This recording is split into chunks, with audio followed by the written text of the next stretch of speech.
Hey, welcome to 12 Tone. What would you say is the most immediately recognizable element of musical style? Like, if I played you this...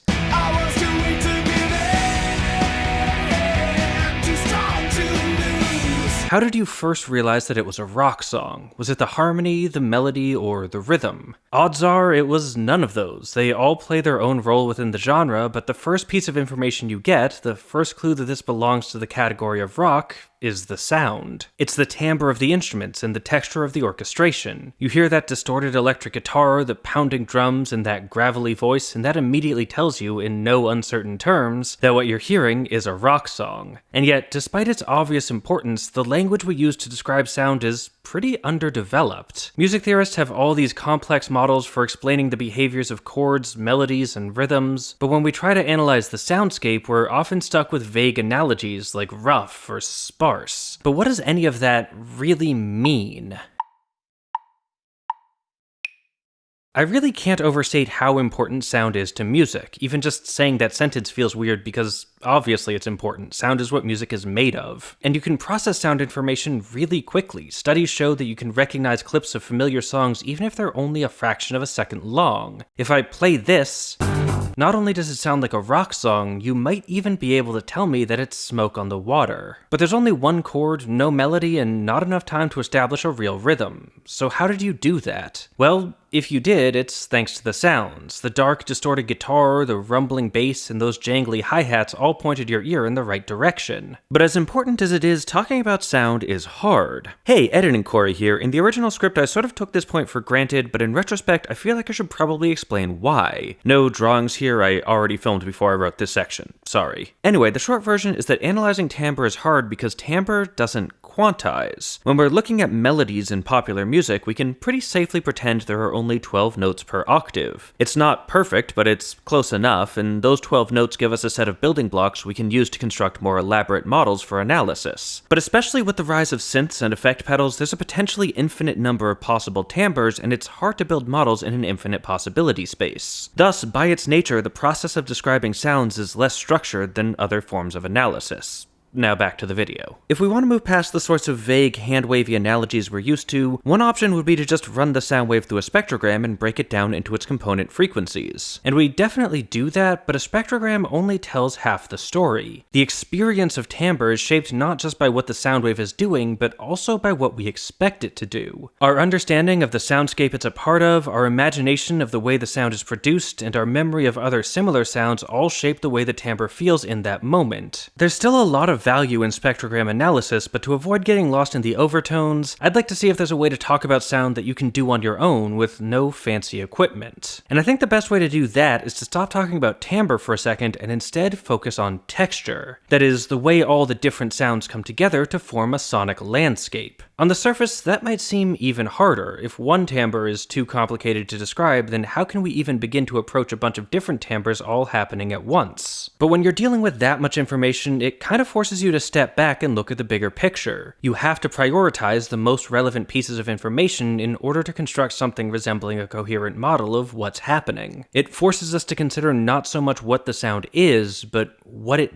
does. Now, for those of you who've taken theory classes, you might assume I'm about to start talking about melodic lines. That's how texture is traditionally explained. You have monophony, which is a single unaccompanied melody, homophony, which is a single accompanied melody, and then polyphony, which is multiple independent melodies. According to many theory resources, those are the three primary textures. They also often include a fourth called heterophony, where multiple voices play roughly the same melody with different ornamentations, but drawing the line between that and quote-unquote real polyphony is difficult and carries a lot of cultural baggage. And that's kind of the problem with this approach in general. It's a great way to track the increasing melodic complexity of European classical music, but by focusing exclusively on the interactions of melodies, we're losing track of lots of important sounds that matter just as much, if not more, in other styles. So instead of doing that, I'd like to consider an approach proposed by musicologist Alan Moore, who is not the guy who wrote Watchmen, and he's probably sick of people asking. Moore's system is much more flexible, and it was designed specifically specifically to think about the ways in which texture is used in Western popular music. Instead of building what is effectively a ranking system for a certain form of musical complexity, Moore breaks the various sounds within an arrangement into 4 distinct layers, each performing a specific job. Or actually, some theorists have argued for the existence of a 5th layer, and we'll get to that in a bit, but for now let's just stick with the original 4. While it's not a perfect analogy, we can think of each of these layers as representing the function of one member of a traditional 4-piece rock band. Or for that matter, one player in the video game Rock Band. Do people still remember Rock Band? Am I dating myself with that reference?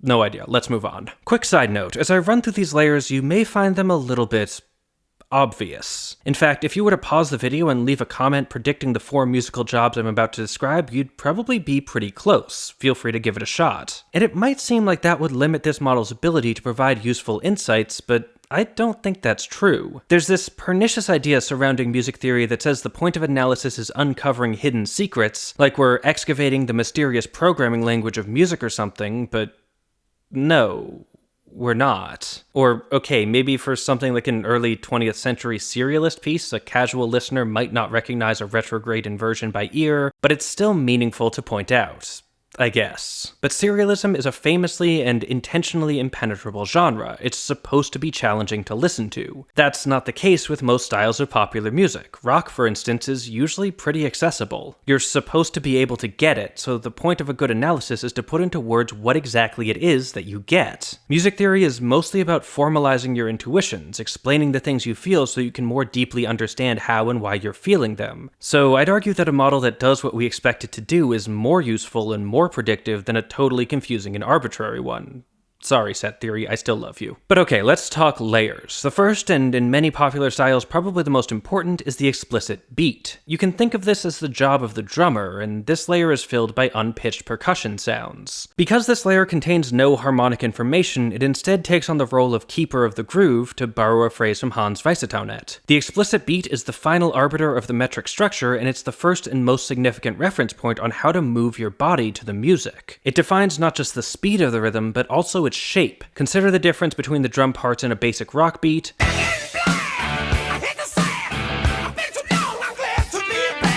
a shuffle groove, and a dembo pattern. Each of those evokes a specific physical response that's matched and amplified by the rest of the band. The explicit beat also often punctuates particularly important moments like section changes with a dramatic one-time percussive event, by which I mostly just mean a cymbal crash.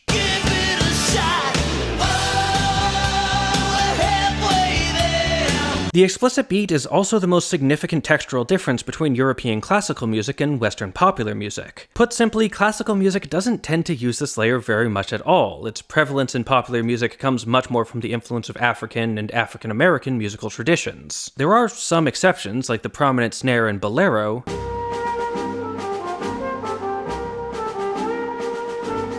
but if you go to the symphony, you aren't expecting to hear much in the way of an explicit beat. That's not to say there is no beat, of course, it's just implicit. The keeper of the groove in most symphonies is the conductor, a silent member of the orchestra whose influence is felt but not directly heard. Even when there is percussion, it rarely fulfills the role, to the point where the most iconic classical percussion instrument, the timpani, is actually pitched. Like in this clip,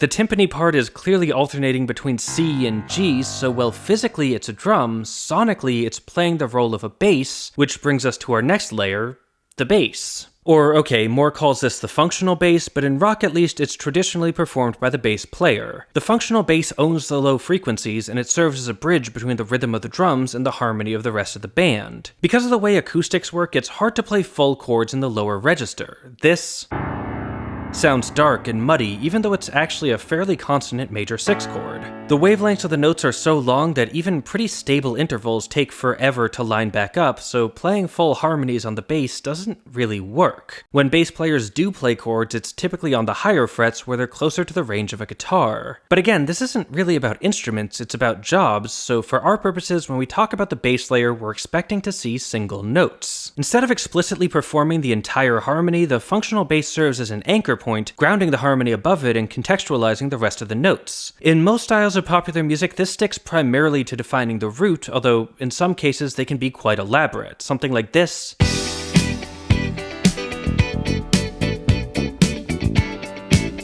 is still serving the primary role of outlining the root movement from E to A, but with a whole lot of extra flair. That flair speaks to the functional bass's other job, locking in with and amplifying the groove laid down by the explicit beat. Low frequencies have a physical element to them, and at high enough volumes you can feel them rumbling in your chest, so even though they're pitched, they're also very much a part of the rhythm section. This can mean repeating the drum groove,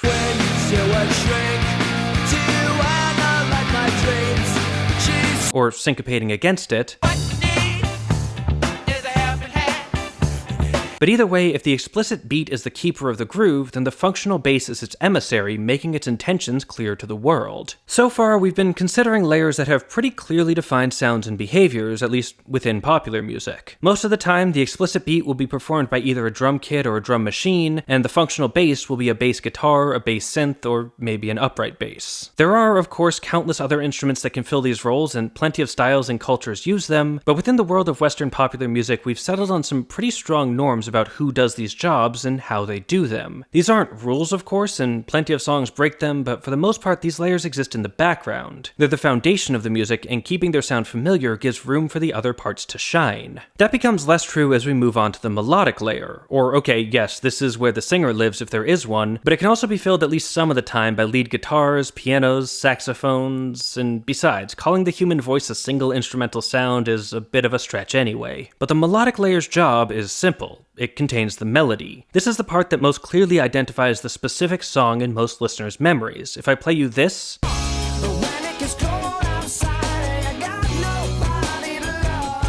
and ask you to sing it back to me, odds are you'll be singing the melodic layer. Melodies tend to be the most prominent aspects of the music, the thing most listeners consciously latch onto, so the specific timbre of the voice has a significant impact on the emotional quality of the piece. As I discussed in my last video, this can the child within my heart rise above, and this can the child within my heart rise above, convey completely different emotions almost exclusively by changing the tone of the singer's voice. And finally, we have the harmonic filler layer, whose job is to fill the space between the other parts and provide the extra notes needed in order to define the harmony. Now, calling this layer filler may sound a bit dismissive. The word filler often carries connotations of being boring, simply there to occupy space around the more important aspects, but I don't think that's what Moore meant, and it's certainly not how I think about it. The harmonic filler is probably the most diverse in popular music. It often uses guitar, she says they're gonna kick me out of school, but there's also plenty of pianos, a regular crowd shuffles in.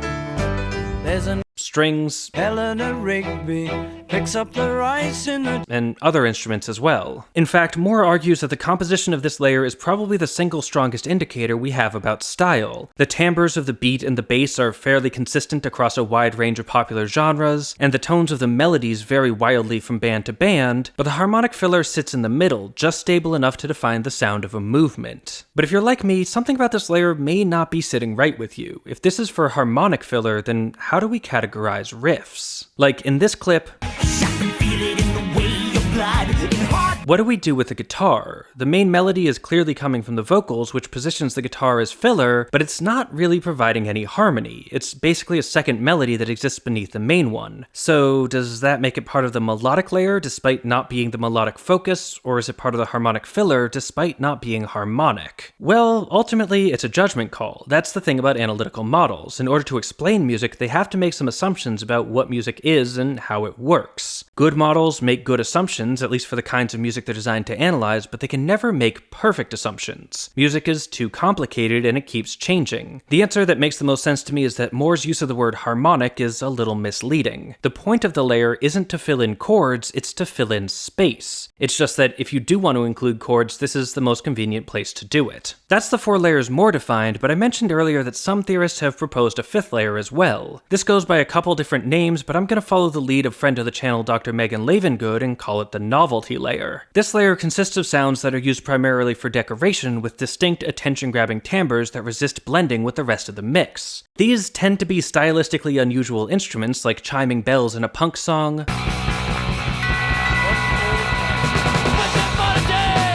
water droplets in electropop,